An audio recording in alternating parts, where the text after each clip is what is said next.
আরে ইমাম সাহেব আপনি কোথায়? আমি তো মসজিদে আছি, তাড়াতাড়ি বাইরে আসেন। আর হয়েছে কি বলবো পরে বলবো, আগে তাড়াতাড়ি বাইরে আসেন, ঠিক আছে? আরে ইমাম সাহেব তাড়াতাড়ি চলেন। আরে ইমাম সাহেব এটা হচ্ছে ওর ঘর। আরে ওই গেট খুল বলতেছি, গেট খুল। আরে ফেজান দেখতো কে এসেছে। আরে ও কি করেছে, তুমি আমাকে ডেকে এনেছো, আমি আপনাকে সব পরে বলবো। আরে ওই গেট খুল বলতেছি।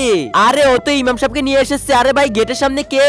আরে ভাই প্লিজ আমাকে বাঁচিয়ে নে, ওরা জিজ্ঞেস করলে বলবি বাইরে গেছি। আরে ইমাম সাহেব কি হয়েছে? আরে তোর ভাই কোথায়? আর আমার ভাই তো কাজে বাইরে গিয়েছে। আরে ইমাম সাহেব মিথ্যা কথা বলতেছে, আমরা ভিতরে যাব চলেন। আরে সর বলতেছে। আরে ভাইয়া দাঁড়ান। আরে ইমাম সাহেব দেখেন ওকে পেয়েছি। আরে আমার ভাইয়া কি করেছে বলেন আগে। হ্যাঁ তুমি আমাকে এইবার বলো। ঠিক আছে ইমাম বাবা বলতেছি হয়েছে কি। তার আগে তুমি যদি শয়তানকে ঘৃণা করো আর এই সুন্দর ছবিটাকে ভালোবাসো তাহলে ভিডিওতে একটা লাইক করে চ্যানেলটিকে সাবস্ক্রাইব করো। তুমি যদি লাইক সাবস্ক্রাইব কিছু না করো আমি ভাববো তুমি শয়তানকে ভালোবাসো। আরে দেখ তোরা কোল্ড ড্রিঙ্ক খাবি না? আমরা খাবো না। আরে আমি তো ভুলে গেছি তোরা তো রোজা রেখেছিস।